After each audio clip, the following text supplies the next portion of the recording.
January 1966. Somewhere under the Hobo Woods, northwest of Saigon, a young American soldier lowers himself feet first into a hole in the jungle floor no wider than his own shoulders. Above him is the most powerful military the world has ever assembled, an army of helicopters, heavy artillery, and jet aircraft that can flatten a hillside in seconds. None of it can follow him down. The moment his boots find the dark, all of that firepower stops at the surface like water at the edge of a stone. He has a flashlight in one hand and a pistol in the other, and he is crawling into a world the enemy built, mapped, and owns. This is the story of the men the war sent underground, and of the strange, terrible education that turned an ordinary infantryman into a tunnel rat. To understand why anyone climbed into those holes, you have to understand what the Americans were standing on and did not yet know it. Beneath the rice paddies and rubber plantations of the region around Cu Chi lay one of the most extraordinary feats of military engineering in the 20th century. It was a network of hand-dug tunnels that had been growing, foot by foot, for nearly 20 years. The digging had begun around 1948, when Vietnamese fighters were resisting French colonial rule and needed somewhere to hide, to store weapons, and to move without being seen. When the Americans arrived, the Viet Cong simply inherited the work of that earlier war and expanded it into something vast. By 1967, the tunnels around Cu Chi stretched for roughly 250 kilometers, a buried nervous system running all the way from the outskirts of Saigon toward the Cambodian border. The genius of it was in the ground itself.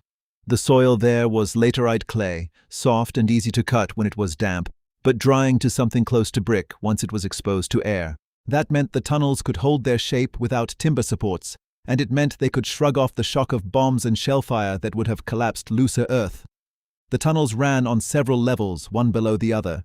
The shallowest passages sat only a few feet down, deep enough to carry the weight of a tank rolling overhead.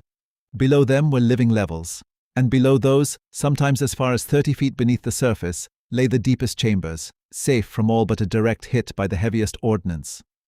Down there, out of the light, the Viet Cong had built, not just shelter, but an entire underground civilization. There were sleeping quarters and storage rooms, wells for fresh water, and workshops for repairing weapons. There were kitchens, and the kitchens revealed just how clever the design was. Cooking smoke, which could give away a position from miles off, was channeled through long earthen flues that carried it far from the fire and released it slowly, thinned out and low to the ground, so that it looked like nothing more than morning mist. There were field hospitals where surgeons operated by flashlight. There were rooms where documents were printed and forged. The passages themselves were narrow, often less than 3 feet high, cut deliberately to fit small Vietnamese bodies and to make life miserable for anyone larger who tried to follow. And the tunnels were not just hiding places. They were weapons. Between one section and the next, the builders installed sharp right-angle bends and sunken water traps, U-shaped dips that filled with water and sealed the passage like the trap under a sink. Those bends did two things. They stopped blast waves from traveling far when a grenade went off, and they blocked tear gas and smoke from spreading through the whole system.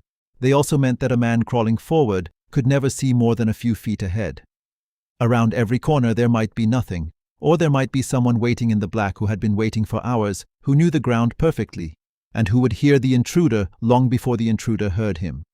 For the first year of major American ground operations, the tunnels were an invisible problem.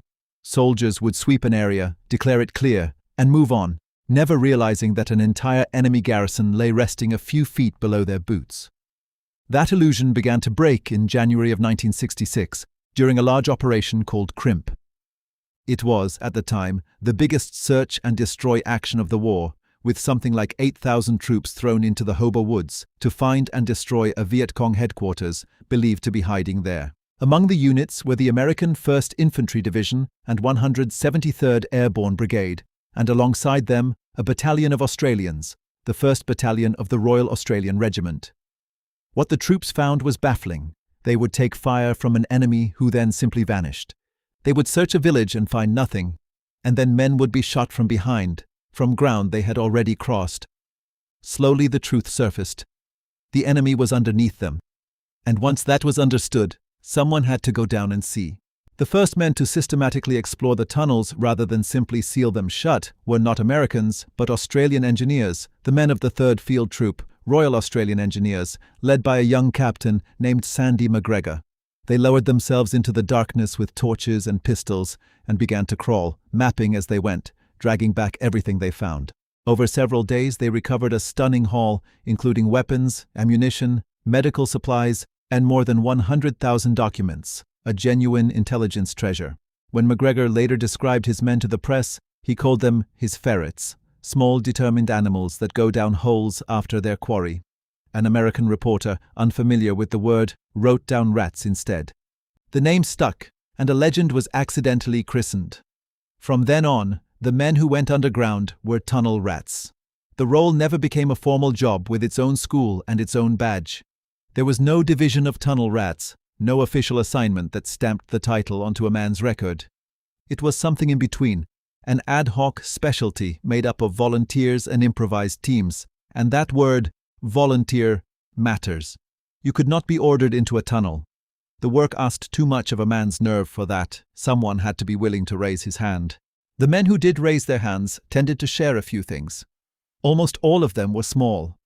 A tunnel rat rarely stood taller than 5 feet 5 inches, because a bigger man simply could not fit through the tighter passages, and getting stuck underground was a death sentence all its own. They were lean and wiry. Beyond the body, though, what mattered was the mind. The officer credited with organizing the first dedicated American tunnel teams, a chemical officer of the 1st Infantry Division named Captain Herbert Thornton, looked for men with an even temper and a curious, careful intelligence, men who would not panic in a space the size of a coffin. Thornton put it bluntly in an interview. He said the work took a lot of guts and a lot of real moxie in knowing what to touch and what not to touch, because you could blow yourself out of there in a heartbeat. There was another thing many of them shared, a small discipline that tells you everything about the world they were entering.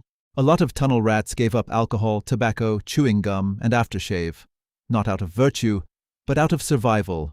Underground, the senses were all a man had. A veteran learned to smell the enemy before he saw him, to catch the faint sourness of cooking fires, sweat, and gun oil in the still air. Dull your nose with cigarettes or announce yourself with the scent of aftershave, and you gave away the one edge that darkness had not already taken. There is a detail about who these volunteers were that historians have noted with some care. The two authors, who later chronicled the Tunnel War, found that the American rats were drawn almost entirely from white and Hispanic soldiers, a good number of them Puerto Rican or Mexican American. It was never an official policy.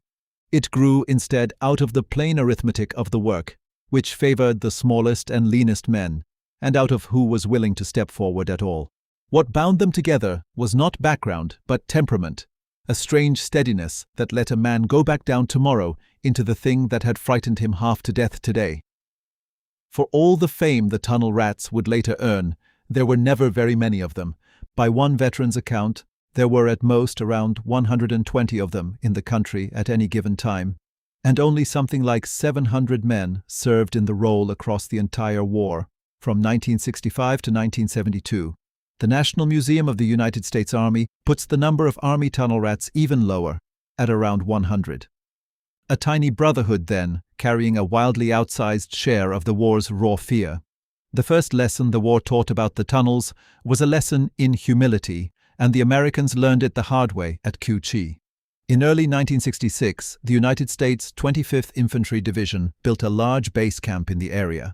They built it without fully realizing it, directly on top of the tunnel network. The consequences were almost surreal. At night, Viet Cong fighters emerged from concealed trapdoors inside the perimeter, sabotaged aircraft, took what they wanted, and slipped back underground before dawn. Soldiers were attacked inside a base they believed they controlled. The enemy was not breaching the wire. He was already inside and had been all along, living beneath the very cots where American troops slept. That was the paradox a new tunnel rat had to absorb before he ever went down. The safest-looking ground was hollow. The cleared village was not cleared. Solid earth was a door. Everything the surface soldier trusted about the difference between front and rear, between secure and hostile, dissolved the moment you accepted that the world had a second floor below the one you could see. Learning to distrust the ground itself was the beginning of the education. Before the army sent men into the dark, it tried nearly everything else first, and the failures were instructive. Commanders tried to gas the tunnels, pumping tear gas and smoke down the entrances with gasoline-powered blowers nicknamed Mighty Might. They tried to flood them. They tried to collapse them with explosives. Again and again, the tunnels defeated these efforts, and the reason was that clever engineering underground. The water traps and the angled bends stopped gas and smoke from spreading past the first chamber. The sheer scale of the network meant that blowing one entrance simply sealed off a few yards of a system that ran for kilometers. Bombs that landed close to an entrance often did nothing at all to the passages deep below. There was a hard truth in all of it. If you wanted to know what was down there and to take the maps and weapons and documents that were down there, eventually a human being had to crawl in and get them.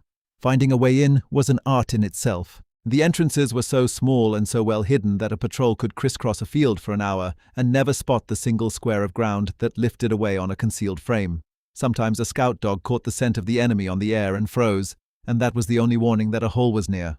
Dogs, though, could not read a tripwire, and their handlers came to hate sending the animals down to be maimed, and often simply refused. So the Americans grew cunning. In one trick, they took field radios and fitted them with hidden tracking beacons, then let their own men appear to drop the radios carelessly near a landing zone. Enemy scouts would carry the prizes back down into the tunnels, and the beacons would quietly betray the very entrances the Americans had never been able to find. So the training began, and its content was a catalogue of everything that could kill you in the earth. A new man learned first about the entrances, which were masterpieces of concealment. A trapdoor might be a slab of hardened clay set in a wooden frame, faced with soil and leaves so perfectly that a soldier could stand on it and never know. Around and below these doors, the Viet Cong laid their defenses. There were pits of sharpened bamboo stakes, the punjai stakes, set where a falling or careless man would land on them. There were hand grenades wedged into the walls with their pins tied to tripwires so that a snagged boot or a groping hand would bring the roof down in fire. There were living traps too. The defenders sometimes tethered venomous snakes to the ceiling or to a stake, or placed boxes of scorpions where a crawling man would disturb them. It is worth being honest about these because legend has inflated them over the years into something out of a horror film. The snakes were real and the fear was real, but deaths from snakebite were in fact rare across the whole war, and the famous stories of a serpent whose bite killed a man in 2 steps owe more to folklore than to medical fact. The point of the living traps was not really to kill in great numbers, it was to terrify, and terror, in a place where a man's own heartbeat sounded loud, was a weapon all its own. The training also taught a rat the physical enemies that had nothing to do with the Viet Cong at all. The air itself could kill you. Deep in a tunnel, oxygen ran thin and the heat climbed until a man's head swam. The passages held bats, rats, biting ants, spiders, and centipedes. And there was always the danger of simply getting lost, of taking one wrong branch in the pitch black and never finding the way back to the thin circle of daylight that meant life. The most feared moment in all of it was the descent itself, and the transition from surface soldier to underground explorer was sharp and total. Above ground, an infantryman was a walking arsenal, wrapped in a helmet and body armor, hung with grenades and ammunition, part of a squad that could call down the sky. To go into a tunnel, he had to shed almost all of it. The helmet was useless and caught on everything. The rifle was far too long to swing in a passage 3 feet high. The web gear snagged, so the rat stripped down to almost nothing, and in doing so, he stripped away the entire American way of war. Down there, the advantages of technology and mass and firepower meant nothing.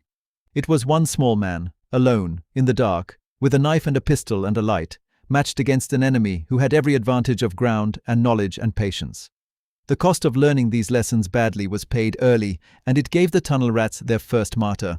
During that same operation in January of 1966, an Australian engineer named Corporal Bob Botel went into a tunnel that turned out to be a dead end. Botel was a big man. He became wedged in the narrow passage, unable to go forward or back. Tear gas had been used nearby. The air was already poor, and before his comrades could free him, he was overcome and died there in the dark. His death was not the result of enemy fire or a booby trap. It was the tunnel itself, the size of it, the airlessness of it, doing exactly what it was built to do. Every rat who came after him carried that lesson in his body. The passage was the enemy. The passage did not need help to kill you. The deadliest spots of all were the trap doors that joined one level of the system to the next. To drop from an upper passage to a lower one, a rat had to push head first through a small covered opening, and for a moment his head and shoulders hung in the unknown while the rest of him was still behind. An enemy who had chosen to fight rather than flee would wait exactly there, at the throat of the tunnel, in perfect blackness, for that head to appear. Combat in such a place was nothing like the trading of shots across an open field. It was sudden, blind, and unbearably close, decided in a second or two by whoever was calmer and faster in the dark. Whatever a man learned in a lecture, the real teaching happened one-on-one, from a veteran who had already been down and come back. This mentor did for the tunnel rat what no manual could. He taught the unlearning that separated the living from the dead. He taught the new man to hold his flashlight out and away from his body, at arm's length, so that an enemy firing at the glow would send his rounds past empty air instead of into a chest. He taught him that the standard flashlight beam was a beacon that announced you to anyone ahead, and that a red lens dimmed that danger, since the Viet Cong themselves worked by white light and candle. He taught him to move slowly, to sweep his fingertips ahead for the whisper of a tripwire before shifting his weight. He taught him to breathe shallow and stay quiet, because sound in a tunnel carried like sound underwater. And the mentor taught the hardest lesson of all, which was about the weapon in the rat's hand.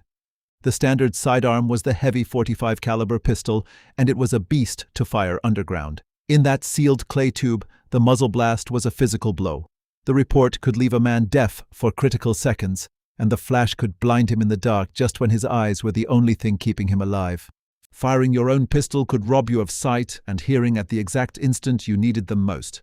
Because of this, many rats hunted for something quieter and smaller.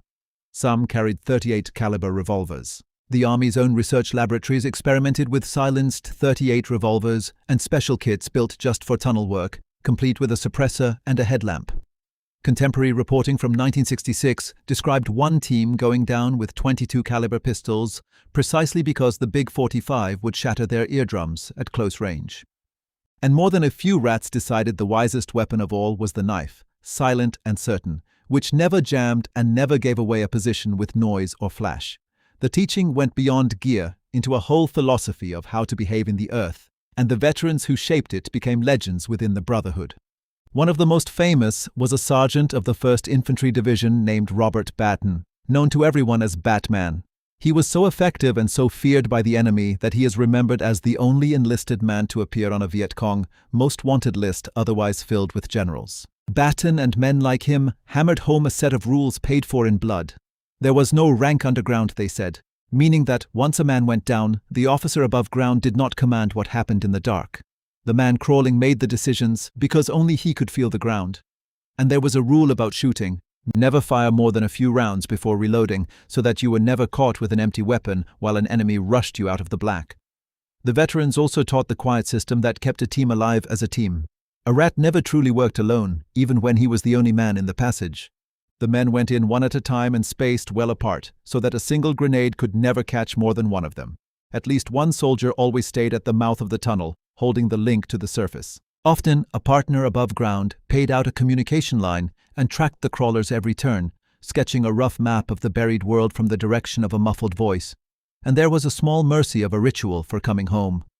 A rat, climbing back toward the light, filthy and half-blind, learned to whistle an agreed tune as he neared the opening, so that the jumpy soldiers waiting above would know that the muddy shape rising out of the earth was one of their own, and would not fire on him in the final feat of his ordeal.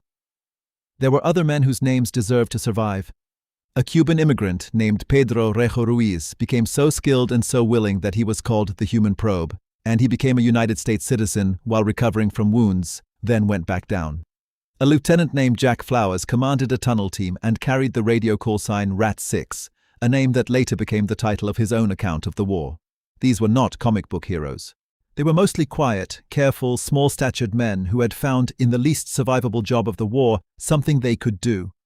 Just as the surface army eased a green soldier toward combat by stages, the tunnel rat's real education came through graduated experience. His first crawl might be into a tunnel already cleared, so that he could learn the feel of the space with the danger reduced, learn how the walls pressed in, how the darkness swallowed sound, how quickly a man lost his sense of direction.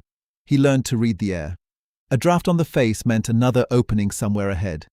A change in the smell meant people had been here, and recently. He learned that silence was not empty. Silence was a place where something might be listening back. Then came the live tunnels, and the first genuine contribution a rat could make. It was almost never a dramatic gunfight. The great value of the tunnel rats lay in what they carried back to the surface. They recovered the enemy's secrets, and those secrets shaped the whole war above ground. Rats brought up detailed maps, stacks of documents, caches of rice weighing thousands of pounds, weapons, ammunition, and medical supplies.